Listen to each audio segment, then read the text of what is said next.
Hello friends, कैसा सब लोग। तो फ्रेंड्स, आज की वीडियो के अंदर बात करेंगे एक बड़े महत्वपूर्ण टॉपिक की, जिसको आई होप आप लोग बड़ा छोड़ देते होंगे।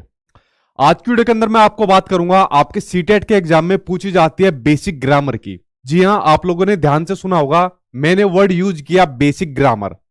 देखिए, आपके सीटेट के सिलेबस में कहीं पर भी आपके मेंशन नहीं है ग्रामर, क्योंकि सीटेट के से आपके एग्जाम में ग्रामर आपके सिलेबस में कहीं भी नहीं दिया हुआ। बट आपके एग्जाम में बेसिक ग्रामर जरूर पूछी जाती है। अब क्या होगा सर, जब ग्रामर नहीं दिया हुआ तो बेसिक ग्रामर कहां से पूछी जाती है? और पता है कितने नंबर की पूछी जाती है? कम से कम आपके 8 से 10 नंबर के क्वेश्चन आपके बेसिक ग्रामर से पूछे जाते हैं। अब वो कहां से पूछे जाते हैं उसके बारे में आपको बताता हूं। देखिए, आपका जो सीटेट का जो आपका पेपर होता है, दो आपको लैंग्वेज लेनी होती है। चाहे आपका कोई भी पेपर हो, दो आपको लैंग्वेज लेनी होती है। दो आपको लैंग्वेज में से आप लोग कोई भी अपनी दो लैंग्वेज ले सकते हो। मान लीजिए आपने पेपर लैंग्वेज 1 हिंदी ले ली, लैंग्वेज सेकंड में आपने संस्कृत ली, इंग्लिश ली, कोई भी आपने लैंग्वेज ले ली।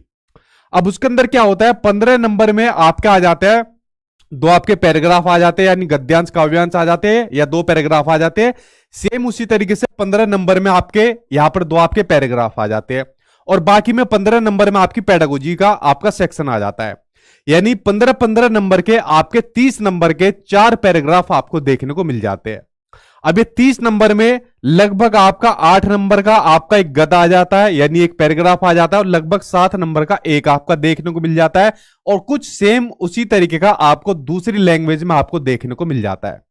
अगर आप लोग इन दोनों नंबर को काउंट करोगे, 15-15 नंबर को काउंट करोगे, तो लगभग 30 नंबर आपको दोनों लैंग्वेज के अंदर आपको दो पैराग्राफ आपको देखने को मिल जाते हैं। अपने आप में एक बहुत बड़ा नंबर है। अब इन जो दो पैराग्राफ आपको देखने को मिलते हैं, इन्हीं में से, ध्यान से सुनना मेरी बात को, इन्हीं में से आपको ग्रामर के क्वेश्चन देखने को मिलते हैं। आपको अलग से ग्रामर नहीं पूछी जाती कि आपको अलग से कुछ ग्रामर के क्वेश्चन पूछे जाएंगे। आपको जो ग्रामर के क्वेश्चन पूछे जाते हैं, वो आपको इन्हीं पैसेज में से, इन्हीं पैराग्राफ में से आपको ग्रामर के क्वेश्चन पूछे जाते हैं। यहां पर मान के चलिए 4 से लेके 5 नंबर के क्वेश्चन यहां से एक लैंग्वेज में से आपसे पूछ लेगा एग्जामिनर, और दूसरी लैंग्वेज में आपसे 4 से 5 क्वेश्चन यहां से आपसे पूछ लेगा। मोटा मोटा मिलाकर चले तो 8 से लेके 10 नंबर के क्वेश्चन आपके बेसिक ग्रामर के आपसे एग्जामिनर पूछ लेता है, जो आपके पैराग्राफ में से आपसे पूछ ले जाते हैं। तो सोचकर देखिए कितना बड़ा नंबर है। लगभग 8 से 10 नंबर के क्वेश्चन आपके बेसिक ग्रामर से आपके पूछे जाते हैं। ठीक है, तो आपको ग्रामर नहीं पढ़नी पूरी, कि अब दुनिया भर की आपको ग्रामर पढ़नी है। पता है आपको क्या पढ़ना है? जितनी चीजें आज की वीडियो के अंदर पढ़ा रहा हूं, जो आज की वीडियो के अंदर आपको बेसिक ग्रामर पढ़ा रहा हूं, आज की वीडियो के अंदर मैं आपको क्या पढ़ाऊंगा? आज की वीडियो के अंदर मैं आपको पढ़ाऊंगा संधि के बारे में। आज की वीडियो के अंदर मैं आपको पढ़ाऊंगा समास के बारे में। आज की वीडियो के अंदर मैं पढ़ाऊंगा आपको अलंकार के बारे में। आज की वीडियो के अंदर मैं आपको पढ़ाऊंगा शब्दों के बारे में, ठीक है, जिसमें आपको तत्सम तद्भव शब्द वगैरह पढ़ाऊंगा। ठीक है, उसके अलावा शब्दों के जो प्रकार है वो पढ़ाऊंगा। उसके अलावा आपको संज्ञा, सर्वनाम, विशेषण वगैरह ये पढ़ाऊंगा, इनके प्रकार बताऊंगा। तो ये सभी चीजें आज की वीडियो के अंदर मैं आपको बताने वाला हूं। जब आपको इनकी बेसिक जानकारी आपको पता हो जाएगी, और जब एग्जामिनर आपसे पैराग्राफ से क्वेश्चन पूछेगा, तो आप उसका इजीली आंसर दे सकते हो। आप लोगों ने मेरी बात समझे? आपको ग्रामर पढ़ने की बिल्कुल जरूरत नहीं है, बट आपको यह जानकारी बिल्कुल पता होनी चाहिए, इनकी बेसिक जानकारी पता होनी चाहिए, संधि, समास, अलंकार वगैरह की। अगर क्वेश्चन जैसे पैराग्राफ में से आपसे पूछा जाता है, तो आपको जब इनकी जानकारी नहीं पता होगी, तो आप उसका आंसर कैसे दे पाओगे? तो 8 से 10 नंबर एक बहुत बड़ा नंबर होता है, जो आपके पैराग्राफ में से क्वेश्चन आपका बेसिक ग्रामर से पूछा जाता है। तो आज की वीडियो को देखने के बाद, बेसिक ग्रामर वाली वीडियो देखने के बाद, आपको दोबारा ग्रामर पढ़ने की जरूरत नहीं पड़ेगी सीटेट के लिए। ध्यान से सुनना मेरी बात को, सीटेट के लिए आपको फिर ग्रामर पढ़ने की जरूरत नहीं पड़ेगी। हां, अगर आपका कोई दूसरा एग्जाम है, टेट का एग्जाम है, कॉम्पिटिटिव एग्जाम है, वहां पर आप लोग पढ़ सकते हो डिटेल में। बट सीटेट के लिए आज के बाद आपको ग्रामर पढ़ने की जरूरत नहीं पड़ेगी। आज आपकी बेसिक ग्रामर, आज मैं इसको यहां पर खत्म करवा दूंगा। ठीक है, तो इसको ध्यान से देखना आप लोग। चलिए अब बढ़ते हैं, आज की क्लास की स्टार्टिंग कर लेते हैं। और जो स्टूडेंट नया है वो चैनल को सब्सक्राइब कर लेना, और क्योंकि आपके एग्जाम तक ये क्लास चलने वाली है। ठीक है, तो आपके एग्जाम तक ये क्लास चलेगी, तो चैनल को आप लोग सब्सक्राइब कर लेना, और वीडियो को लाइक एंड शेयर बिना कहे आप लोग कर देना। तो ये काम आप लोगों का है। उसके अलावा ये मेरे सीटेट के नोट्स है, जिनको आप लोग मेरी साइट से जाकर ले सकते हो, क्योंकि जो आपका जो कंटेंट वगैरह है, जैसे आपका एनसीईआरटी हुआ, प्रीवियस ईयर के क्वेश्चन हुए, या जो आपकी पेडागोजिकल कंटेंट है, वो सभी नोट्स के अंदर आपको मिल जाएगा, जो आप लोग सामने स्क्रीन पर देख रहे हो। ये क्लास आपको अटेंड करनी है, उसके अलावा नोट्स आपको पढ़ने हैं, और तीसरी चीज आपको कुछ नहीं करनी, बस ये 2 चीज कर लेना, आपका सिलेबस कंप्लीट हो जाएगा, आपकी पूरी तैयारी हो जाएगी, और आपका पूरा का पूरा आपका कंटेंट वगैरह आपका सब तैयार हो जाएगा। ठीक है, ये एक चीज वो थी जो आपकी थोड़ी कंफ्यूजन थी, मैंने कहा था यार इसको खुद तैयार कर लेना, लेकिन बच्चों की इतनी रिक्वेस्ट आई कि सर इसको भी आप ही तैयारी करा दो। ठीक है, तो चलो ये जिम्मेदारी भी मैं ही पूरी करा देता हूं। तो चलिए स्टार्ट करते हैं, बेसिक ग्रामर की शुरुआत कर लेता हूं। ठीक है, तो बेसिक ग्रामर से आज शुरुआत कर लेते हैं, और एक एक करके स्टेप बाय स्टेप मैं आपको शुरुआत करा देता हूं। चलिए मैं ठीक हूं, गुड इवनिंग सभी को, गुड इवनिंग। ठीक है, चलिए जी मैं ठीक हूं, आई होप आप लोग सब ठीक होंगे। तो चलिए स्टार्ट करा देते हैं, मैथ भी कराऊंगा भाई, एक एक करके सभी कराता हूं, मैं एक आदमी हूं तो एक एक करके सभी चीज कराऊंगा। सबसे पहले स्टार्ट कराता हूं मैं आपको उपसर्ग और प्रत्यय से स्टार्ट कराता हूं, क्योंकि बड़ा आसान है, सीधा आपके एग्जाम में क्वेश्चन यहां से इजीली पूछा जाता है, और सबसे आसान टॉपिक है, एक ही बारे में आपको समझ में आ जाएगा। अब देखते हैं उपसर्ग और प्रत्यय क्या होता है। आई होप आप लोग इसके बारे में सब लोग जानते भी होंगे, नहीं जानते तो देख लीजिए, और जानते हैं तो आपकी एक बार रिवीजन हो जाएगी। अब उपसर्ग और प्रत्यय के ऊपर एक बार नजर डालिए। देखिए सिंपल सा आपको समझना है कि उपसर्ग आपके वे शब्दांश होते हैं जो किसी शब्द से पहले जुड़कर उसके अर्थ में बदलाव ला देते हैं। ठीक है, यानी ये किसी शब्द से पहले जुड़कर उसके अर्थ में बदलाव ला देते हैं।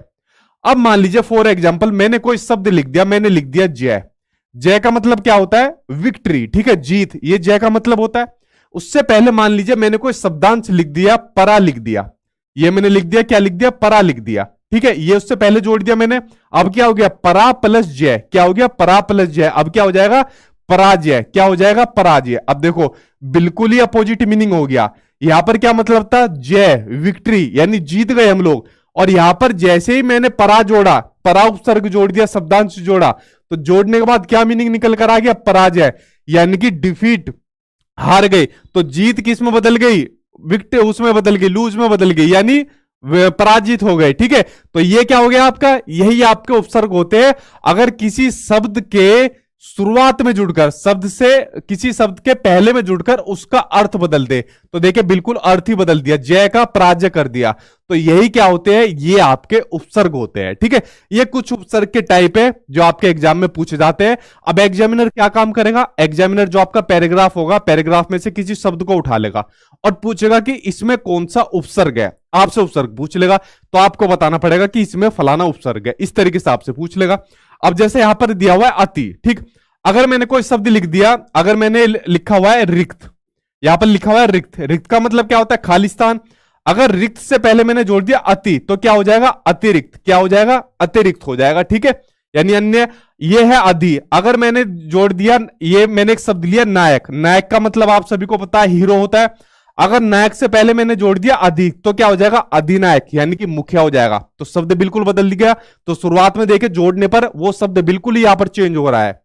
जैसे उप लिखा हुआ है, अगर मैंने एक शब्द लिखा, क्या शब्द लिखता हूं? मान लीजिए मैंने लिख दिया देश, लिख दिया, तो देश का मतलब आप सभी को पता है, देश से पहले मैंने जोड़ दिया उप, तो क्या हो गया? उपदेश, बिल्कुल ही चेंज कर दिया, कहा देश होता है और कहा उपदेश होता है। ठीक है, अगर लिखा है परा, देखो परा का जैसे मैंने भी आपको बताया, जैसे पहले परा लिख दिया तो पराजय हो गया। ठीक, उसके अलावा पर लिखा हुआ है, अगर मैंने लिखा हुआ है बल, तो बल से पहले लिखा हुआ है पर, तो क्या हो जाएगा? परबल हो जाएगा।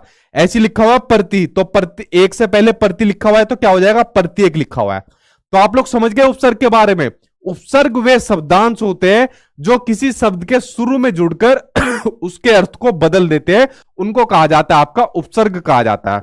आपको जो पैसेज दिया होगा उसमें से एग्जामिनर एक वर्ड को छाट कर दे देगा कि भाई बताओ इसमें से कौन सा उपसर्ग है, तो आप लोग बता देना कि सर जी ये वाला उपसर्ग है, आपका नंबर पक्का हो जाएगा। ठीक, आप लोग समझ गए उपसर्ग के बारे में। आगे देखते हैं, उपसर्ग के बारे में बात करते हैं, अब प्रत्यय के बारे में बात करते हैं। ठीक है, अब देखते हैं प्रत्यय के बारे में। तो उपसर्ग तो भाई किसी शब्द के शुरुआत में जुड़ने वाले शब्दांश है। प्रत्यय इसका सेम अपोजिट है। प्रत्यय क्या होते हैं?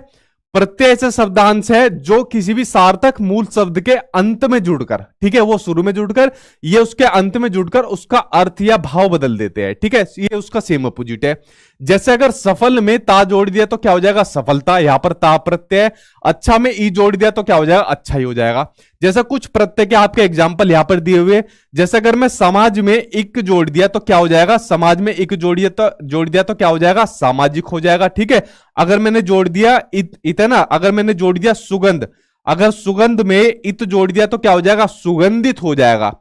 अगर मैंने जैसे अक्कड़ है, अक्कड़ में जोड़ दिया भूल जोड़ दिया, ठीक है, भूल जोड़ दिया तो क्या हो जाएगा? भुलक्कड़ हो जाएगा। घुमक्कड़ हो जाएगा। तो ये भी किसका एग्जाम्पल है? आपका प्रत्यय का एग्जाम्पल। ईया का हो जाएगा, ठीक है।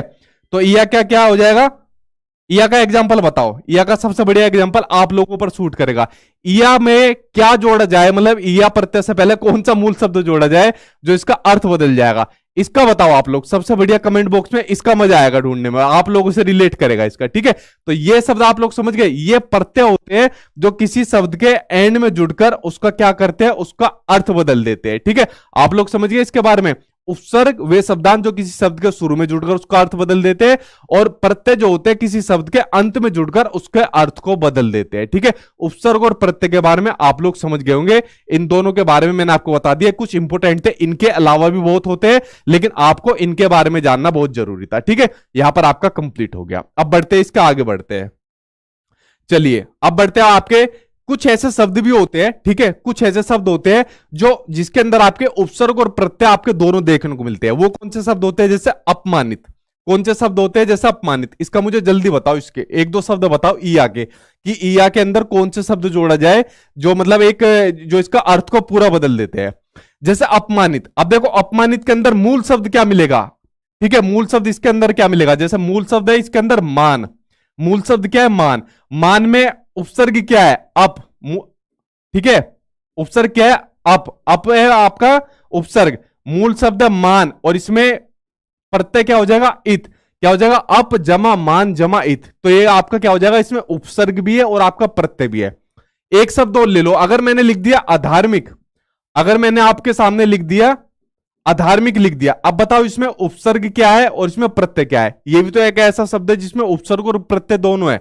तो देखिए इसमें क्या हो जाएगा? जो आपका आ है, तो ये जो आ है तो ये हो जाएगा आपका उपसर्ग हो जाएगा। जो आपका धर्म है ये आपका मूल शब्द हो जाएगा, और जो आपका इक है ये आपका प्रत्यय हो जाएगा। तो बहुत ऐसे शब्द है जिसके अंदर आपका उपसर्ग और प्रत्यय आपका दोनों ही आपको देखने को मिलता है, ठीक है। तो आई होप आप लोग उपसर्ग और प्रत्यय के बारे में समझ गए होंगे। उपसर्ग आपके वे शब्दांश जो शुरू में जुड़ते हैं और अर्थ बदल देते हैं, और प्रत्यय लास्ट में जुड़कर फिर उसका अर्थ बदल देते हैं। यहां पर एक कंप्लीट हो गया। पैराग्राफ में से आपका कोई एक शब्द एग्जामिनर पूछेगा और उसमें पूछ लेगा इसमें उपसर्ग कौन सा और आपका प्रत्यय कौन सा, ठीक है। यहां पर कंप्लीट हुआ। यहां तक अगर कोई बात समझ में नहीं आई तो आप लोग पूछिए, ठीक है। वाह भाई वाह,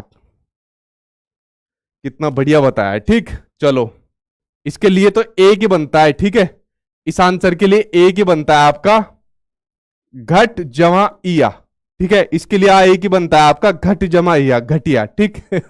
चलिए बढ़ते अब आपके अगले टॉपिक की ओर, जो है आपका समास।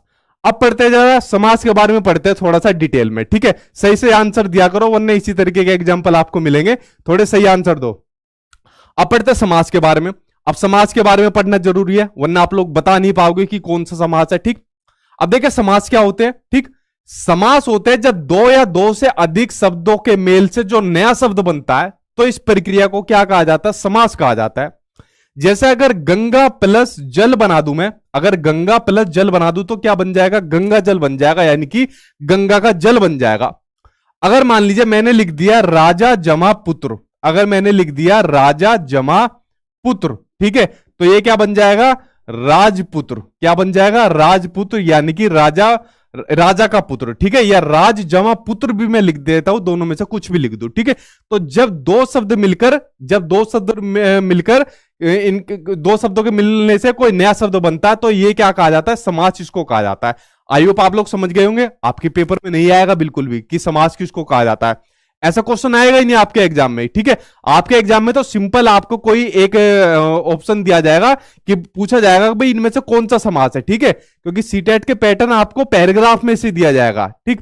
अब आपको समास के प्रकार के बारे में जानना जरूरी है। समास आपके 6 प्रकार होते हैं, इनको जानिए। एक होता है आपका अव्यय भाव समास, तत्पुरुष समास, द्विगु समास, द्वंद्व समास, बहुब्रीहि समास और आपका कर्मधारय समास। अब इन 6 के 6 के बारे में जानिए, डिटेल में नहीं, मोटा मोटा जानकारी, ताकि हमें हमारा एक नंबर मिल जाए जो हमारे एग्जाम में आएगा। पहला समास है आपका अव्यय भाव समास। इस समास की सिंपल सी एक ट्रिक जानिए। अव्यय भाव वो समास होता है जिस समास के अंदर आपका शुरुआत में आपको उपसर्ग लगा हुआ मिल जाए। उपसर्ग मैंने आपको जस्ट अभी आपको बताया कि उपसर्ग कौन से होते हैं? वे शब्दांश जो किसी शब्द के शुरुआत में लगकर उसका अर्थ बदल देते हैं। और उपसर्ग कौन कौन से होते हैं? देखिए, यथा, निर, आ, अनु, पर, प्रति आदि वगैरह, ये सब आपके क्या होते हैं, उपसर्ग होते हैं जिनके अंदर कोई चेंज नहीं किया जा सकता। ठीक है, ऐसे शब्द आपको जिस शब्द के शुरुआत में मिल जाए तो समझ जाना वो आपके अव्यय भाव आपके समास होते हैं। ठीक है, तो ये कौन से होते हैं, आपके अव्यय भाव समास होते हैं। इसमें पहला पद आपका क्या होता है, प्रधान होता है, और क्या होता है, वह अव्यय होता है। अब क्या हो गया, ये अव्यय का क्या मतलब होता है, अव्यय का मतलब होता है जिस शब्द के अंदर आपका कुछ भी चेंज नहीं किया जा सकता, ना तो उसका लिंग बदला जा सकता है, ना कारक बदला जा सकता है, ना ही उसका काल बदला जा सकता है, तभी तो इसका नाम बदला पड़ा हुआ है आपका अव्यय भाव समास। ठीक है, इनका बदल के दिखा दो आप, यथा, निर, आ, अनु, पर, प्रति, इनका आप कुछ भी चेंज नहीं कर सकते। ठीक है, अब जैसे यहां पे एग्जाम्पल दिया हुआ है प्रतिदिन, तो प्रतिदिन को जब हम लोग खोलेंगे, मतलब इसका क्या बनेगा, प्रतिदिन में कौन सा मतलब उपसर्ग बनेगा, पर बनेगा या प्रति बनेगा, बताओ क्या बनेगा, प्रति बनेगा भाई। ठीक है, क्या बनेगा, प्रति जमा दिन, यही तो बनेगा ना। तो इसमें उपसर्ग क्या बनेगा, प्रति जमा दिन, प्रति बनेगा ना उपसर्ग। अब जो ये प्रति है, क्या आप प्रति का यहां पर लिंग चेंज कर सकते हो, कारक चेंज कर सकते हो, काल चेंज कर सकते हो कुछ नहीं कर सकते। तो ये क्या है, प्रति, ये प्रति यहां पर आपका अव्यय है। ठीक है, तो यहां पर जो प्रतिदिन है वो कैसा समास है, वो आपका अव्यय भाव समास है। उसी तरीके से भरपेट, भर जमा पेट, तो यहां पर जो भर है ये क्या है, भर यहां पर, ये आपका भर यहां पर आपका उपसर्ग है यहां पर। ठीक है, तो अव्यय भाव की निशानी, समास की निशानी आपकी ये है कि वहां पर शुरुआत में आपको उपसर्ग आपको देखने को मिल जाएगा, ये समास की आपको निशानी है। जब एग्जामिनर आपको पैराग्राफ में से कोई शब्द दे ढूंढने को, तो देख लेना, अगर शुरुआत में आपको उपसर्ग देखने को मिल जाए तो समझ जाना आपका अव्यय भाव आपका समास है। ठीक, यहां तक आपको समझ में आ गया, आगे देखते हैं जी। अभी सामाजिक पे ही हो, अगला देखते हैं तत्पुरुष समास। अब देखो तत्पुरुष समास के ऊपर नजर डालो।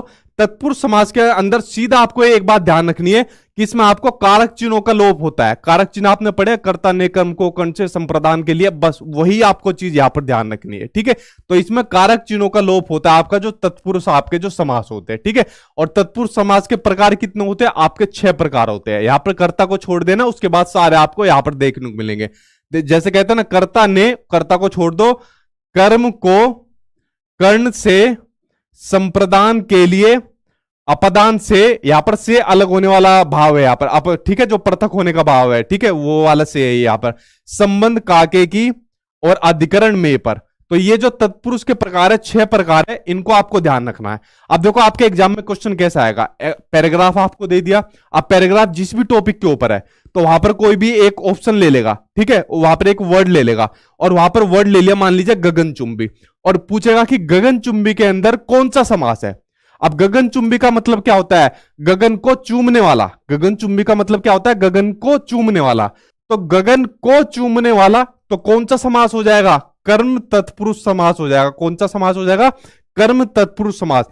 कर्म तत्पुरुष समास की जगह खाली वो आपको तत्पुरुष समास भी दे सकता है, तो दोनों में से जो भी दे दे आप लोग उसको सही लगा सकते हो। या मान लीजिए आपको दूसरा वर्ड दे दे प्रयोगशाला, तो प्रयोगशाला क्या क्या मतलब होता है, प्रयोग के लिए शाला। प्रयोगशाला का क्या मतलब होता है, प्रयोग के लिए शाला।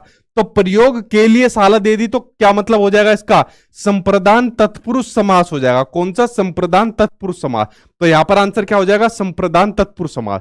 तो ऐसे पैराग्राफ में से कुछ वर्ड आपको दे देगा और फिर पूछेगा इसमें से कौन सा समास है, तो आप लोग इजीली उसका आंसर लगा दोगे। और ये वाली ट्रिक आपको याद पता ही है, बचपन से, स्कूल टाइम से पता है कि कर्ता ने कर्म को कर्ण से संप्रदान के लिए। तो यहां पर आपको कारक चिन्हों का जो लोप है उसकी आपको जानकारी होनी चाहिए। ठीक, यहां पर आपको क्लियर हुआ, आगे देखते हैं। अगला समास आपका द्विगु समास। इसके अंदर सिर्फ आपको यह पता होनी चाहिए कि जो पहला शब्द है वो आपका नंबर यानी संख्या वाला होना चाहिए। इस समास की निशानी ये है, देख लेना कि जो पहला शब्द है वो नंबर वाला है या नहीं है। अच्छा, इसके अंदर भी बहुत अपवाद है, कुछ शब्द ऐसे हैं उनके अंदर बहुत अपवाद है कि वो नंबर वाले होने के बावजूद भी द्विगु समास है, लेकिन हमें उससे मतलब ही नहीं है। हमारे पेपर में अब वो आने नहीं है सीटेट के अंदर, ठीक है, क्योंकि हमें सिर्फ बेसिक ग्रामर पढ़नी है जो हमारे सीटेट के एग्जाम में आएगी। ये अपवाद वाले, ये दुनिया भर की तामझाम, ये दूसरे एग्जाम में आएगी। ठीक है, तो आपको ध्यान रखना है जिस शब्द में पहला शब्द संख्या वाला, नंबर वाला है, जैसे कि त्रिलोक, त्रि आ गया पहला संख्या वाला यानी नंबर वाला शब्द आ गया, द्विगु समास। सप्ताह आ गया पहला शब्द आपका नंबर वाला, द्विगु समास। तिरंगा, तिरि आ गया, ये आपका द्विगु समास हो गया। दोपहर आ गया, दो आ गया, आपका द्विगु समास।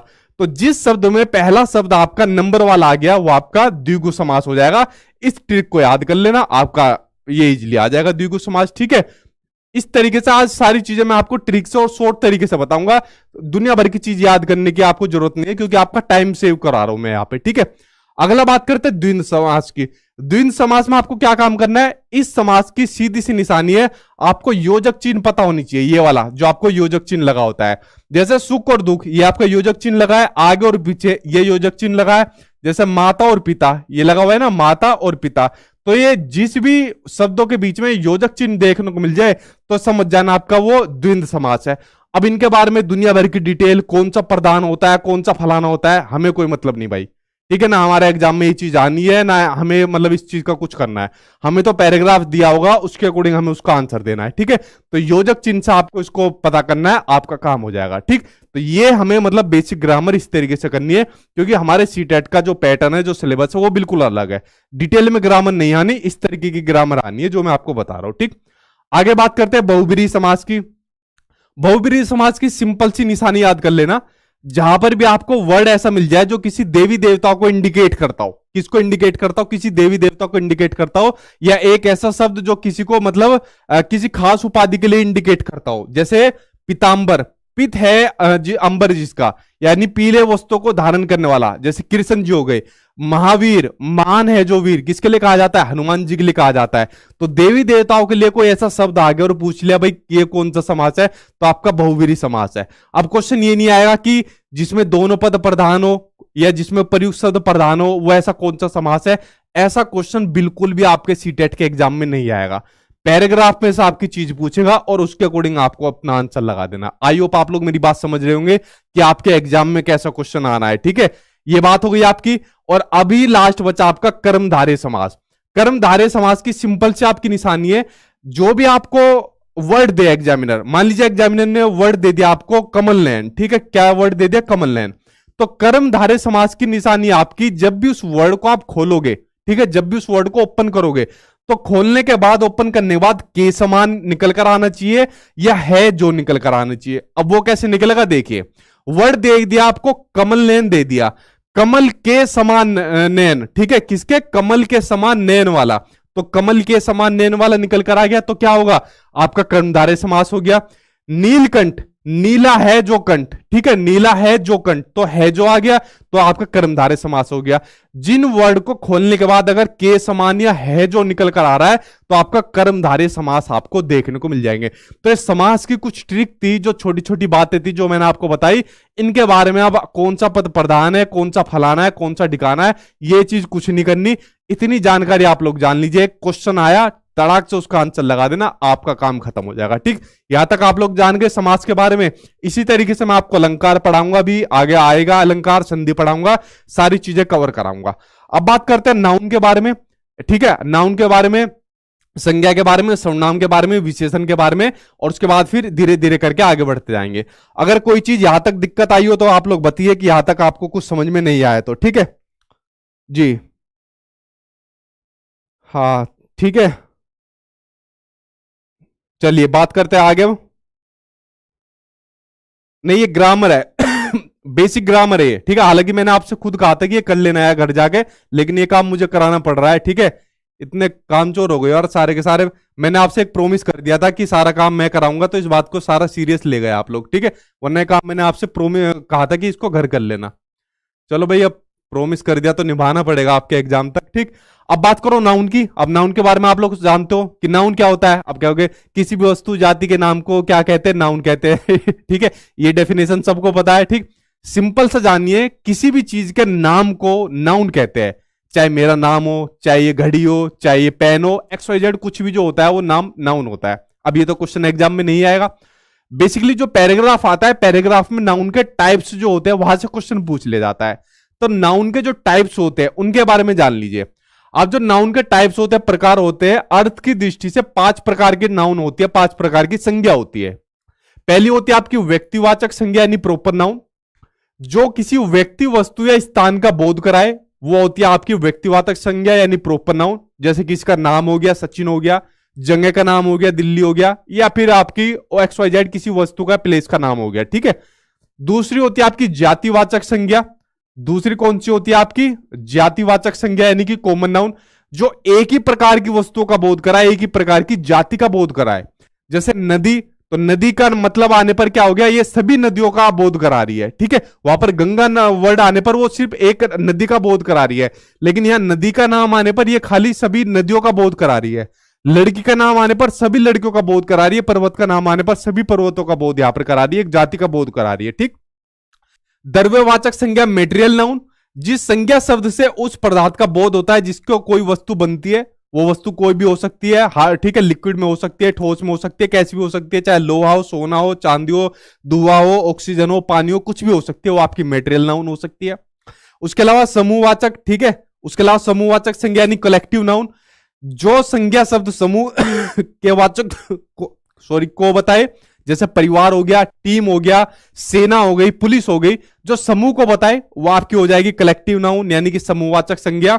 और पांचवी हो जाएगी आपकी भाववाचक संज्ञा एब्स्ट्रैक्ट नाउन, जो भाव को, गुण को आदि इसको बताने वाले शब्द होते हैं, जैसे क्रोध हो गया, प्यार हो गया, मिठास हो गई, वो आपकी एब्स्ट्रैक्ट नाउन यानी कि भाववाचक संज्ञा होती है।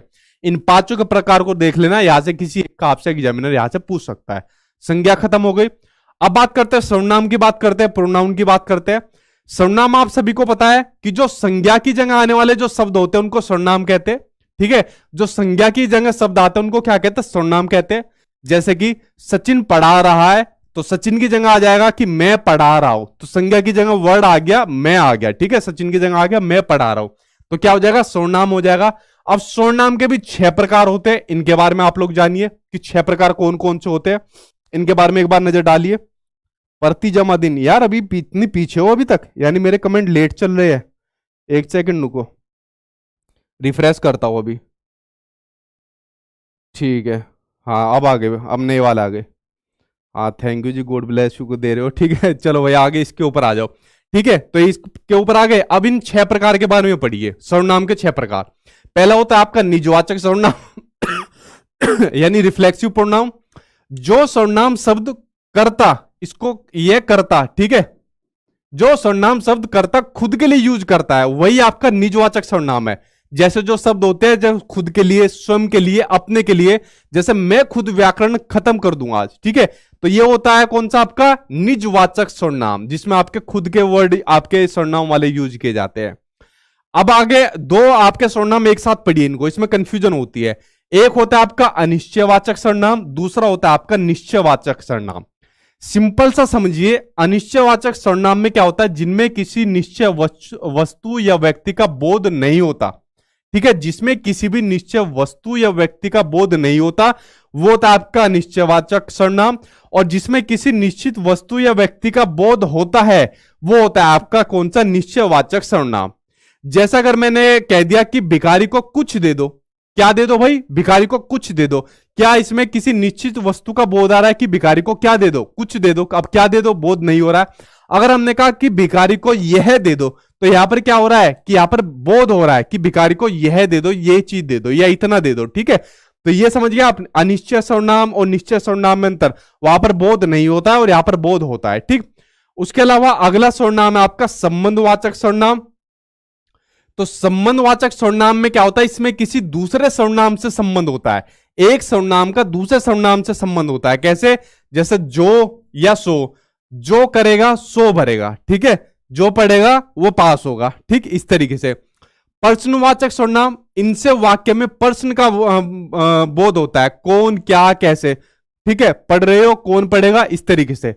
अगला है पुरुषवाचक सर्वनाम, यह पुरुष या स्त्रियों के नाम के बदले आते हैं, जैसे मैंने कहा सचिन पढ़ा रहा है या पढ़ा रही है, उसकी जगह आ जाएगा मैं पढ़ा रहा हूं, ठीक। तो इस तरीके से जो सर्वनाम के टाइप से वो सभी मैंने आपको क्लियर करा दिए। देखो मैं बड़ी स्पीड से पढ़ा रहा हूं, बहुत बड़ी क्लास आज की, ध्यान से सुनते जाना, एक ही वीडियो में खत्म करा दूंगा। पहले मेरा मन था इसको 2 वीडियो में कराओ, फिर मैंने कहा यार क्यों बच्चों का मतलब इतना टाइम करूं, एक ही वीडियो में आज खत्म करा दूंगा, ठीक है, क्योंकि बेसिक ग्रामर है, अलग अलग वीडियो बनाने का फायदा नहीं है। और यही सब चीज आनी है एग्जाम में, इससे बाहर नहीं आनी जो बेसिक ग्रामर करा रहा हूं, ठीक, क्योंकि आपके पैराग्राफ में से चीज आनी है। अगला किसका है बट भाई, मेरा जन्मदिन थोड़ी है, मैसेज क्यों भर रहे हो,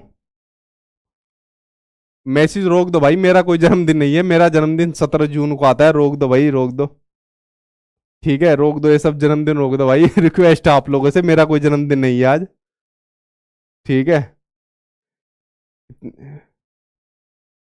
मेरा जन्मदिन नहीं है भाई, ये सारे मैसेज रोक दो, इतने सारे मतलब हजारों में आप लोग देख रहे हो, तो मेरा जन्मदिन नहीं है, 17 जून को आता है। आप लोगों ने लड़ी लगा दी हैप्पी जन्मदिन की, ठीक है। यहाँ पढ़ाई पे ध्यान लगाओ, ठीक है। अगला टॉपिक है आपका विशेषण यानी कि एडजेक्टिव। संज्ञा या सर्वनाम की विशेषता बताने वाले, किसकी संज्ञा या सर्वनाम की विशेषता बताने वाले शब्द कौन से होते हैं? आपके विशेषण कहलाते हैं। जैसे मान लो मैं क्या हूं, मैं भी क्या है, संज्ञा हूं, ठीक। अब जैसे क्या है, सुंदर, सचिन सुंदर है या नहीं है भाई। सचिन गोरा है या नहीं है। आप लोग क्या हो, खट्टे हो या नहीं हो, अब मुझे क्या पता, ठीक। तो विशेषण के प्रकार पढ़ते हैं, ठीक। अब विशेषण के प्रकार कितने होते हैं? विशेषण के 4 प्रकार होते हैं। इन 4 प्रकार के बारे में पढ़ते हैं थोड़ा सा डिटेल में, ठीक। अब देखिए विशेषण के 4 प्रकार के ऊपर नजर डालिए जल्दी से। पहला है आपका सार्वनामिक विशेषण।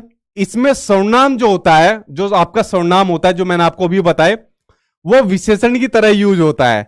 जैसे वह लड़का सुंदर है, यहां पर जो वह है वो आपका सर्वनाम है, वो यहां पर विशेषण की तरह आपका यूज हो रहा है। उसके अलावा जो आपका गुणवाचक विशेषण है, यह संज्ञा जो सर्वनाम है उसके गुण और आपका जो धर्म होता है, जो गुण और उसके धर्म है, उसके स्वभाव, रंग, आकार आदि को बताता है। जैसे जब मैं संज्ञा हो गई, ठीक है, सचिन नाम हो गया, उसका जो रंग हो गया, जैसे काला है, गोरा है, उसका जो आकार है उसको बताएगा। यहां पर संख्यावाचक विशेषण, ये जो संज्ञा होती है, जो सर्वनाम होता है, उसकी संख्या को बताता है। जैसे सचिन का वेट 85 kg है, ये आपका संख्यावाचक विशेषण हो गया। परिणामवाचक विशेषण उसको परिणाम को बताएगा, जैसे बहुत या थोड़ा, या सचिन जो है इतना 20 kg तो नहीं भाई, 2 kg दूध पीता है, ठीक है, बहुत दूध पीता है, इस तरीके से, तो आपका परिणामवाचक विशेषण हो जाएगा। अब पढ़ते हैं अलंकार के बारे में। संज्ञा सर्वनाम विशेषण आपका कंप्लीट हो गया, ज्यादातर आपका वही से पूछा जाता है। अब पढ़ते हैं अलंकार के बारे में। बंद हुए मैसेज या नहीं हुए भाई जन्मदिन के? चलो भाई बंद करो। नोट्स आपको भाई गूगल पे मिलेंगे, तो गूगल से जाके ले लीजिए, आप वहीं से डाउनलोड कर लीजिए। हाँ, आप सभी को भी हैप्पी छठ पूजा भाई, ठीक है। आप लोग अच्छी तरीके से सेलिब्रेट कर लेना, तो सभी को, आप लोगों को हैप्पी छठ पूजा। अब आइए अलंकार के ऊपर अलंकार पढ़ते हैं। अब देखिए 5 तरीके के जो अलंकार है वो बड़े महत्वपूर्ण है, जो खासकर आपके सीटेट के एग्जाम में पूछे जाते हैं। पहला है आपका यमक अलंकार। यमक अलंकार में क्या होता है? जब कोई शब्द 2 या उससे ज्यादा बार आता है, जब कोई शब्द 2 या उससे ज्यादा बार आता है, बट जितनी बार भी आता है उसका अर्थ उतनी बार ही अलग होता है, तो वो कौन सा होता है? वो आपका यमक अलंकार होता है। जैसे एक बड़ा आपका फेमस है कि कनक कनकते सोगुनी मादकता अधिकाय, या खाए बहराए जग वा पाए बहराए। अब इसमें कनक कनक 2 बार आ गया। एक कनक का मतलब होता है सोना, और एक कनक का मतलब क्या होता है? एक कनक का मतलब होता है धतूरा, ठीक है, या जो भांग जिसे बोलते हैं, जो नशा बोला जाता है। तो यहां पर कहा गया है कि ये वाला जो सोना है, जो गोल्ड है, सोना है, यानी जो पैसा होता है, जो माया होती है, इसका नशा इस वाले नशे से ज्यादा बताया गया है, ठीक है। मतलब एक पूरी अच्छी तरीके से डिटेल में हम उसके बीच में नहीं जाएंगे, तो आप लोग सिंपल सा समझिए कि जब 2 या 2 से ज्यादा शब्द आ जाए आपके किसी उसमें, और उनके दोनों बारी अर्थ अलग देखने को मिले, तो वहां पर आपका यमक अलंकार आपको देखने को मिलेगा, ठीक। ये आपका यमक अलंकार हो गया। आगे बढ़ते हैं। अगला आ गया आपका श्लेष अलंकार। तो श्लेष अलंकार के ऊपर नजर डालते हैं। यार ग्रामर आपके मतलब कहां से आएगी? जो नोट्स में दूंगा ग्रामर आपके सिलेबस में नहीं है। बेसिक ग्रामर तो मैं आपको अलग से करा रहा हूं, ताकि जो है आपको थोड़ा सा जो पैराग्राफ से क्वेश्चन आ जाते हैं उनको, उनके अंदर आपकी दिक्कत ना हो, वरना ग्रामर बहुत बड़ा आपका सब्जेक्ट है, क्लास में तो आपकी होने से भी रही, ठीक है। तो इसके ऊपर नजर डालिए। अगला देखते हैं। अगला आपको दिया हुआ है कि श्लेष अलंकार। इसमें किसी शब्द में एक से ज्यादा अर्थ जुड़े हुए रहते हैं। एक शब्द आपको दिया होगा बट उसके अर्थ एक से ज्यादा दिए होंगे। जैसे रहीमन पानी राखिए, बिन पानी सब सून, पानी गए ना उबरे, मोती मानस चून। अब यहां पर जो पानी है, 3 बार पानी का जिक्र है, उसके पानी के अलग अलग मीनिंग है। एक पानी का मतलब जल है, एक पानी का मतलब चमक है, एक पानी का मतलब प्रतिष्ठा है। तो पानी का मतलब यहां पर अलग अलग यहां पर दिए हुए, ठीक है। तो यहां पर जब एक से ज्यादा अर्थ है किसी शब्द में, तो यहां पर कौन सा देखने को मिलेगा? आपका श्लेष अलंकार यहां पर आपको देखने को मिल जाएगा, ठीक। आगे देखते हैं। अगला है आपका उपमा अलंकार। उपमा अलंकार में क्या होता है? यहां पर कंपैरिजन होता है, यानी यहां पर तुलना देखने को मिलती है, ठीक है। तो उपमा अलंकार में पढ़िए, इस अलंकार में किसी वस्तु या व्यक्ति की तुलना या समानता किसी दूसरे वस्तु या व्यक्ति से की जाती है। जैसे हरि पद कोमल कमल, यानी जो हरि के पद है, जो विष्णु जी है, उनके जो पद है वो कोमल है, कैसे, कमल जैसे। ठीक है, तो यहां पर उनका कंपैरिजन हो रहा है, उनके पदों का, पैरों का कमल से उनका कंपैरिजन हो रहा है। तो यहां पर कौन सा हो जाएगा, उपमा अलंकार हो जाएगा। अगला है आपका अनुप्रास अलंकार। ये आपके एक पैराग्राफ में से आया था, वही से मैंने उठा लिया ये अनुप्रास अलंकार। जैसे इसमें जो व्यंजन वर्ण होते हैं उनकी आवर्ती होती है। ठीक है, यानी वो बार बार आपके आते हैं। ये होता है आपका कौन सा, अनुप्रास अलंकार। कि पानी पी प्यास बुझाना आशा है, इसमें देखिए पा पी और आपका प्या बार बार आ रहा है, तो आपका अनुप्रास अलंकार हो जाएगा। ठीक, ये आपके जो थे आपके अलंकार थे। और लास्ट बचा आपका मानवीकरण अलंकार, ये तो रहेगी आपका। देखो उसको ध्यान से समझना, मानवीकरण अलंकार को, ये ज्यादा नहीं आता लेकिन मैंने ऐड कर दिया था। जहां पर क्या होता है अमानवीय चीज में, ठीक है ध्यान से सुनना, अमानवीय चीज कौन सी, प्रकृति होगी, नेचर होगी, जैसे आपकी नदियां होगी, पहाड़ पर्वत हो गए, पशु पक्षी हो गए या निर्जीव पदार्थ हो गए, उनमें जब मानवीय गुण होते हैं या मानवीय व्यवहार होते हैं, उनका आ जाना होता है, तो उसको कहा जाता है मानवीकरण अलंकार हो जाते हैं। जैसे हमारे घर के अंदर जब कोई मेहमान आ जाता है तो हम गिलास, अपना पानी का गिलास लेकर भर के आते हैं कि लो भाई मेहमान जी लो पियो। उसी तरीके से जैसे नदियां होती है, तो नदियों में भी जब क्या होता है, कुछ उल्लास आता है या कुछ ऐसा कुछ आता है, तो वो भी अपने साथ पानी का एक झरोका लेकर आती है। ठीक है, तो उनके अंदर भी जैसे मानवीय गुणों का, मानवीय व्यवहारों का जो आरोपण होता है, तो उसी की बात यहां पर कही गई है मानवीकरण अलंकार के अंदर। ठीक, तो आपके जो अलंकार है यहां पर कंप्लीट हो गए। अब बात करते हैं शब्द भेद की बात करते हैं। ठीक है, शब्द भेद की बात करते हैं। आधे घंटे के अंदर मैंने यहां पर देखो कितने सारे टॉपिक कंप्लीट कर दिए। अभी शब्द भेद बचे हैं, अभी आपकी संधि भी बची है। ठीक है, इसके ऊपर नजर डालिए अब। पीपर पाथ सरिस मंडोला, हाँ ठीक है भाई, ठीक है भाई। अगला देखिए शब्द भेद के ऊपर। शब्द भेद देखिए, इतिहास के आधार पर शब्द 5 प्रकार के होते हैं, उसके बाद और पढ़ेंगे, व्युत्पत्ति के आधार पर पढ़ेंगे। पहले देखिए तत्सम शब्द, बहुत बार पूछा जाता है सीटेट के एग्जाम में। संस्कृत के ऐसे शब्द जिन्हें हम जो का तो, मतलब जो एजिटीज हम प्रयोग में लाते हैं, वो आपके तत्सम शब्द होते हैं। जैसे वायु हो गया, या फिर जैसे अग्नि हो गया, ठीक है, सूर्य हो गया, माता हो गया, ठीक है, पुत्र हो गया, पिता हो गया। ये कैसे होते हैं, ये आपके तत्सम शब्द होते हैं, यानी जो संस्कृत के शब्द होते हैं वो आपके तत्सम शब्द होते हैं। तद्भव शब्द होते हैं जो संस्कृत के शब्दों को हम चेंज करके, मतलब चेंज करके हम जो यूज करते हैं, वो आपके तद्भव शब्द होते हैं। जैसे अग्नि को हम क्या बोलते हैं, आग, वायु को हवा बोलते हैं, सूर्य को सूरज, माता को क्या बोलते हैं, मम्मी। ठीक है, ठीक, तो यहाँ के कौन से होते हैं, तद्भव शब्द होते हैं। उसी तरीके से देशज शब्द जो कौन से होते हैं, जो देश, मतलब हमारे देश में जन्मे होते हैं। देशी शब्द जो होते हैं कौन से, थैला देसी शब्द है, पगड़ी देसी शब्द है, गड़बड़ देसी शब्द है, इस तरीके से क्या आपके देसी शब्द है। उसके अलावा विदेशज शब्द, जिसको कभी कभी कहा जाता है आगत शब्द, कौन सा, आगत शब्द के नाम से भी इसको जाना जाता है। यानी कि जो विदेशों में जन्मे शब्द है। विदेशों में कौन कौन से शब्द जन्मे, ऑर्डर जन्मा हुआ है, कंपनी, कैंप, क्रिकेट जन्मा हुआ है। ठीक है, अच्छा हमने इन शब्दों को एज इट इज मतलब अपना लिया है, इनमें चेंज भी नहीं करा। देखो आज की डेट में भी कैंप भी बोलते हैं, कंपनी बोलते हैं, क्रिकेट बोलते हैं। ठीक है, तो ये आपके विदेशज शब्द है। अगला देखिए बड़ा महत्वपूर्ण शब्द है इसके अंदर आपका संकर शब्द। अब देखिए संकर शब्द कैसे शब्द होते हैं, दो अलग अलग जो भाषाएं होती है उनके मेल से बने नए शब्द को कहा जाता है आपका संकर शब्द। दो अलग अलग भाषाओं के मेल से जो नया शब्द बनता है उसको कहा जाता है संकर शब्द। जैसे दो अलग अलग भाषाएं है, एक थी संस्कृत एक थी फारसी। संस्कृत का एक शब्द है छाया, फारसी का एक शब्द है दार, तो इन दोनों से मिलकर एक नया शब्द बना छायादार, तो ये हो जाएगा आपका संकर शब्द हो जाएगा। ठीक है, तो आपके जो इतिहास के आधार पर जो 5 तरीके के शब्द है वो पांचों के पांचों मैंने आपको बता दिए।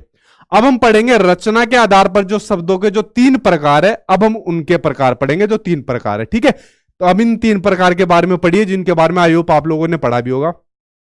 रूढ़ शब्द, यौगिक शब्द और योग रूढ़ शब्द। ठीक है, इनके बारे में आप लोग पढ़िए। पहले पढ़ेंगे रूढ़ शब्द, जिन शब्दों के सार्थक खंड ना हो सके, ठीक है, यानी जिनके सार्थक टुकड़े ना किए जा सके, वो आपके कौन से होते हैं, रूढ़ शब्द होते हैं। ठीक है, और जो अन्य शब्दों के मेल से ना बन सके, मतलब ये सेपरेट रहते हैं, इनका किसी से मतलब नहीं रहता, सोसाइटी से ज्यादा घुलना मिलना नहीं रहता, ये आपके रूढ़ शब्द रहते हैं। जैसे आपका घर हो गया, दिन हो गया, ये सभी आपके क्या होते हैं, रूढ़ शब्द होते हैं। ठीक, इनको आप लोग समझ गए जी, हाँ मैं करा दूंगा सब आपके, हाँ चलिए आगे बढ़ते हैं। रूढ़ शब्द आप लोग समझ गए, अगला देखते हैं आपका यौगिक शब्द। यौगिक के सबसे पता चल रहा है, यौगिक मतलब जोड़, ठीक है, जब दो शब्दों के जोड़ से जो शब्द मिलकर बना है वो आपका यौगिक शब्द होता है। जैसे विद्यालय, ठीक है, विद्यालय यानी विद्या जमा आलय, क्या होता है आपका, विद्या जमा आलय, विद्यालय का घर आपका, ठीक, ये आपका यौगिक शब्द है। राजपुत्र, राज जमा पुत्र, ठीक है, ये आपका यौगिक शब्द है। उसके अलावा योग रूढ़ शब्द, योग रूढ़ शब्द वे शब्द होते हैं जिनका अर्थ आपका क्या होता है, रूढ़ शब्द होता है। वैसे तो ये शब्द भी आपके क्या होते हैं, ये आपके यौगिक होते हैं, ठीक है, लेकिन उनका अर्थ कैसा हो जाता है, रूढ़ शब्द हो जाता है। मतलब जैसे पीताम्बर, पित है जिसका अंबर, जैसे मैंने कहा कृष्ण जी के लिए कहा जाता है। दशानन, रावण के लिए कहा जाता है। दस है जिसके सर, ठीक, ये आपके योग रूढ़ शब्द हो जाते हैं। यहां पर एक क्लियर हुआ। अब बात करते हैं संधि के बारे में, बात करते हैं भाई आपके, ठीक है, किसके बारे में बात करते हैं, संधि। अब संधि के बारे में देखो, बड़ी सिंपल तरीके से बताऊंगा। मेरे ख्याल से इतना शॉर्टकट तरीके में संधि आपने कभी नहीं पढ़ी होगी। अगर एग्जाम में क्वेश्चन आएगा इजीली तरीके से एक ही बार में आप लोग उसको कर जाओगे। और बताइए यहां तक अगर आपको कोई दिक्कत आई हो तो। यार इसमें पीडीएफ की कोई दिक्कत नहीं है, ग्रामर की आप लोग यहां पर समझिए, एक बार में आपको समझ में आ जाएगी, ठीक है, एक बार में माइंड में फिट कर लीजिए इसको, ठीक। ये सभी में काम आएगी, ये हिंदी में, संस्कृत में, और जिसकी और दूसरी लैंग्वेज हो तो सभी में काम आएगी आपकी, ठीक है।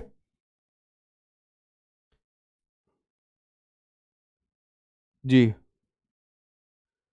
और नोट्स के अलावा आपको बुक लेने की जरूरत नहीं पड़ेगी, कोई भी एक्सरसाइज, ठीक।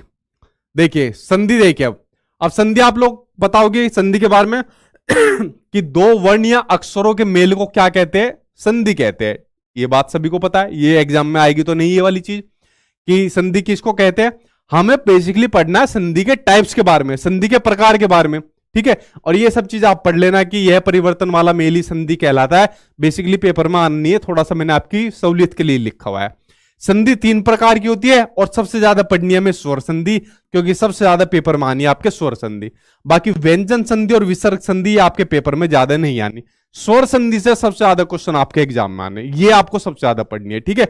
अब इसी के बारे में पढ़ते हैं, स्वर संधि के बारे में और उसके प्रकार के बारे में। देखिए पहले पढ़ते हैं स्वर संधि होती क्या है।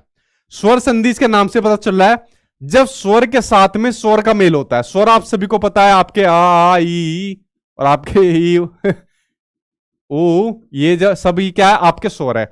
जब ये स्वर आपस में मिलते हैं, ठीक है, जब इनका मेल होता है, तो यही मेल होने के बाद जो परिवर्तन होता है शब्दों में, तो वही क्या होती है आपकी स्वर संधि होती है, ठीक है। तो स्वर संधि आप लोग समझ गए कौन सी होती है। अब इसी के जो प्रकार होते हैं उसके बारे में हम लोगों को पढ़ना है अच्छे तरीके से, क्योंकि यहां से बनता है क्वेश्चन आपके एग्जाम में। अब इसको पढ़ाता हूं आपको ट्रिक से, ध्यान से देखना। 5 मिनट के अंदर अगर आपको संधि समझ में आए तो मुझे बता देना। देखिए पहले पढ़ते हैं हम दीर्घ संधि के बारे में। जिस भी वर्ड के अंदर, ठीक है, जिस भी वर्ड के अंदर अगर आपको बड़ी मात्रा दिख जाए, बड़ा आ दिख जाए, बड़ी ई दिख जाए, बड़ा ओ दिख जाए, तो समझ जाना वहां पर दीर्घ संधि आपको देखने को मिल जाएगी। जो भी पैराग्राफ के अंदर आपको कोई भी वर्ड दे दिया और पूछ लिया बताओ इसके अंदर कौन सी संधि है, और उस वर्ड के अंदर अगर आपको बड़ी मात्रा देखने को मिल जाए तो समझ जाना आपको दीर्घ संधि है। जैसे रविंदर, रविंदर में कौन सी मात्रा है, बड़ी ई की मात्रा है, तो कौन सी संधि है, दीर्घ संधि। भानुद्य में कौन सा हुआ है, बड़ा हुआ है, तो दीर्घ संधि। विद्यालय, ठीक है, यहां पर आएगा आपका विद्यालय, तो विद्यालय में कौन सा है, बड़ा है, तो कौन सी संधि आपकी दीर्घ संधि है। सिंपल सी ट्रिक लगानी है। अब यहां से आपकी ट्रिक शुरू हो रही है ये, ठीक है। अब आपको डिटेल में नहीं पढ़ना, ट्रिक से पढ़ना है। जिस शब्द में भी आपको बड़ी मात्रा देखने को मिल जाए, बड़े ई दिखे देखने को मिले, बड़ा ऊ देखने को मिले, बड़ा आ देखने को मिले, तो आपकी दीर्घ संधि आपको देखने को मिल जाएगी। अब बात करते हैं गुण संधि की, बात करते हैं। अगर किसी शब्द में सिर्फ आपको एक मात्रा दिखाई देखने को मिले, ठीक है, अगर किसी में सिर्फ आपको एक मात्रा देखने को मिलाई दे एक शब्द में, तो समझ जाना आपकी गुण संधि है। जैसे नरेंद्र, सिर्फ आपको एक मात्रा देखने को मिल रही है। परोपकार, सिर्फ एक मात्रा देखने को मिल रही है, तो आपको गुण संधि है। नियम कायदे कानून कुछ नहीं लगाने, ठीक है। शब्द देखा, शब्द के बाद सीधा ट्रिक लगाई और सीधा अपना आंसर की तरफ निकल गए, सीधा आपकी गुण संधि कंप्लीट हो गई। इतना सिंपल तरीके से और इतना तेज आपने कभी संधि नहीं पढ़ी होगी अपनी लाइफ के अंदर, ठीक। वृद्धि संधि, वहां पर आपको सिर्फ एक मात्रा दिखाई देगी, यहां पर आपको दो मात्रा दिखाई देगी। कितनी, यहां पर आपको दो मात्रा दिखाई देगी। जैसे सदैव, जैसे वनौषधि, ठीक है, इसके अंदर वृद्धि संधि के अंदर आपको दो मात्रा यहां पर दिखाई देगी, ठीक। तो ये कौन सी हो जाएगी, आपकी वृद्धि संधि हो जाएगी। खत्म आपकी वृद्धि संधि। यण संधि, यण संधि में आपको ध्यान रखना है, जहां पर भी या, वा और रा से पहले अगर आपको आधा शब्द दिखाई देगा, जहां पर या, वा, रा से पहले आधा शब्द दिखाई देगा, तो आपकी यण संधि आपको देखने को मिलेगी। जैसे अत्यधिक, तो या से पहले आधा शब्द देखने को मिल गया तो यण संधि। स्वच्छ, वा से पहले आधा शब्द देखने को मिल गया तो आपकी यण संधि। ठीक है, तो इस तरीके से आपकी ट्रिक लगेगी। अगली है अयादि संधि। अयादि संधि में क्या होता है, इसमें आपका छोटा ए बड़ा ए, छोटा ओ बड़ा ओ की मात्रा नहीं मिलती। इसमें सिर्फ आपको ज्यादातर जो मिलते हैं 3 या मैक्सिमम 4 शब्द देखने को मिलते हैं। जैसा आपका नैन देखने को मिलेगा, सैन आपको देखने को मिलेगा, या फिर पवन आपको देखने को मिलेगा।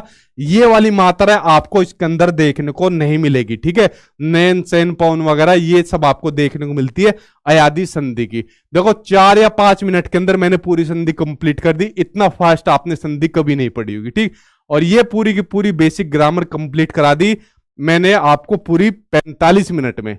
ठीक है, ये पूरी बेसिक ग्रामर कंप्लीट होगी। अब इसके बाद आपका बचा क्या है, देखिए बचा आपका विलोम शब्द। विलोम शब्द कराने की कोई चीज नहीं है, क्योंकि आपको पैराग्राफ के अंदर एक शब्द दिया जाएगा और पूछा जाएगा इसका विलोम शब्द क्या है। कम से कम हजारों विलोम शब्द है, उसको कोई नहीं करा सकता। वो आपको पैराग्राफ में से तभी आंसर लगाना है। विलोम शब्द के अलावा एक आपको पर्यायवाची शब्द दिया जाएगा, वो भी तभी के तभी आपको वहीं पर उसका लगाना है। उसके अलावा अनेक शब्दों के लिए एक शब्द आपको दिया जाएगा। ठीक है, अनेक शब्दों के लिए एक शब्द आपको दिया जाएगा, वो भी आपको वही लगाना है। ठीक है, तो ये कुछ 2-3 ऐसे टॉपिक है जो मतलब करवा पाना इम्पॉसिबल है, क्योंकि ये हजारों की संख्या में इनके जो आंसर होंगे या इसको मतलब क्वेश्चन वगैरह होंगे।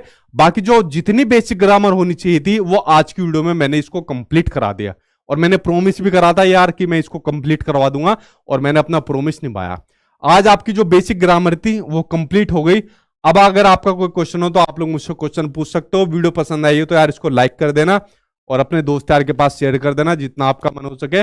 और बाकी कल मिलते हैं 8 बजे अपने इसी टाइम पर किसी दूसरी क्लास में। और अब आपका कोई क्वेश्चन हो तो आप लोग मुझसे अपना क्वेश्चन पूछ सकते हो। ठीक है, पूछिए।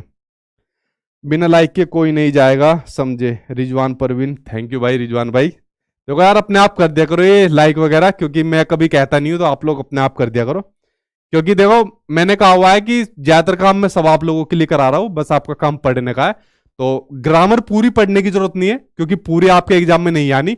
बट आपको ये संज्ञा, सर्वनाम और ये संधि, समास वगैरह इनकी बेसिक नॉलेज तो होनी चाहिए, क्योंकि पैराग्राफ में से जब इतने क्वेश्चन आने हैं तो उनके बारे में पता होगा, तभी तो आंसर लगा पाओगे। उसको आज मैंने कंप्लीट भी करा दिया, और 45 मिनट में मैंने इतनी चीज आपको बताई है, शायद इसके लिए आपको 2 घंटे लग जाएंगे करने के लिए अगर आप लोग करोगे। ठीक है, तो इतने कम टाइम में इतना कंटेंट मैंने करा दिया, इसके बाद आपको बेसिक ग्रामर की जरूरत नहीं पड़ेगी करने की। ठीक, और पूछे क्या क्वेश्चन आपका जी।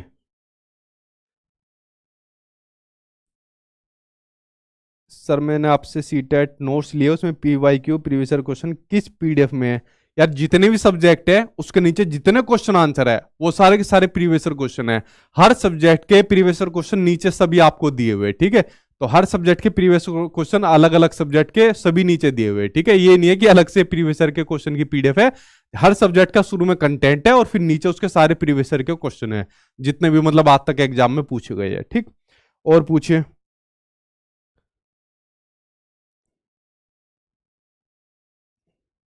हाँ थैंक यू भाई CYO गेमिंग। संस्कृत समझ में नहीं आ रही, प्रैक्टिस करिए ज्यादा से ज्यादा उसकी आप लोग। ठीक, आपके नोट्स को गलत तरीके से यूज करते लोग, अब करने तो भाई, वो फेक तरीके से बेच रहे हैं। ठीक है, तो मेरे नोट्स का अगर गलत तरीके से कर रहे हैं तो आज मतलब उसमें 90% तो लोग फेक है, जो मेरा नाम यूज करके या कुछ इस तरीके से लीगल तरीके से काम कर रहे हैं, तो उन पर ध्यान मत दो। सिर्फ मेरी एक ही ऑफिशियल वेबसाइट है ये, इसके अलावा जहां कहीं भी आपको मेरा नाम लेके या मेरे नोट्स का नाम लेके या मेरा चैनल का नाम लेके मिले तो समझ जाना वो फेक है। तो मेरा सिर्फ यही मतलब एक ऑफिशियल है जहां पर आपको मिलेंगे, तो और कहीं पर भी नहीं मिलेगा आपको। ठीक है, और पूछे क्या क्वेश्चन है, फिर मैं क्लास स्टॉप करता हूँ। सर आप अपने गागर में सागर भर दिया आज, थैंक यू जी प्रिंस जायसवाल। और पूछिए जी। नोट्स कैसे मिलेगा भाई, एक वीडियो मैंने बनाई हुई है, आप लोग उस वीडियो को देख लीजिए, वरना गूगल पे जाके सिंपल सा प्रोसेस है, वहां से जाकर आप लोग ले लीजिए। नहीं इसको जरूरत नहीं है नोट्स में डालने की, क्योंकि ये बेसिक ग्रामर है, सिंपल से आपको समझ में आ जाएगी। ठीक है, और पूछिए। और बहुत इजीली तरीके से समझाई है। देखो जो मैंने ये आपको बताया है ये संधि के बारे में बताया, ये शायद आपको किसी किताब वगैरह में इतनी इजीली तरीके से नहीं मिलेगा, ठीक है। या जैसे अलंकार आपको बताया है, या शुरुआत में मैंने आपको ये समास वगैरह आपको पढ़ाया, ये इतना इजीली तरीके से नहीं बताया होगा किसी भी किताब वगैरह में, क्योंकि वो अपने दूसरे एग्जाम के पैटर्न के अकॉर्डिंग पढ़ाते हैं। मैंने आपको सीटेट के पैटर्न के अकॉर्डिंग पढ़ाया, क्योंकि सीटेट में ऐसे ग्रामर डिटेल में नहीं पूछी जाती। पैराग्राफ आपको दिया होगा और फिर पैराग्राफ में से क्वेश्चन आपको पूछेगा एग्जामिनर, तो मैं आपको आपके एग्जाम के पैटर्न के अकॉर्डिंग पढ़ाता हूं, ठीक है। ये नहीं कि पेपर किसी दूसरे का और पढ़ा किसी और दूसरे के ले रहा हूं, ऐसा मैं कभी नहीं करता, ठीक। और पूछिए जी। कराऊंगा, आने दो, मैथ्स का भी नंबर आने दो, मैथ्स भी कराऊंगा जी। जी आलोक गंगवार, थैंक यू। हिंदी याद भी करवाइए भाई, हिंदी में याद करवाने के लिए कुछ भी नहीं है। आपका हिंदी में देखो यहाँ पर आपका कंटेंट ये हो ही गया, जो मतलब आपका ये आता है, पैराग्राफ आता है, गद्यांश आता है, उसकी वीडियो मैंने ऑलरेडी बना के डाल चुका हूँ। आज बेसिक ग्रामर हो गई और पेडागोजी की मैंने 2 क्लास करवा दी, उनको जाके देख लीजिए। और उसके अलावा नोट्स के अंदर क्वेश्चन आंसर है, जी भर के प्रैक्टिस करिए, सबसे स्कोरिंग सब्जेक्ट है आपका, तो आपका इजीली हो जाएगा, ठीक है। चलिए अब मैं वीडियो को स्टॉप करता हूँ। आई होप आपको वीडियो पसंद आई होगी। कल मिलता हूँ आपसे दोबारा। Thank you.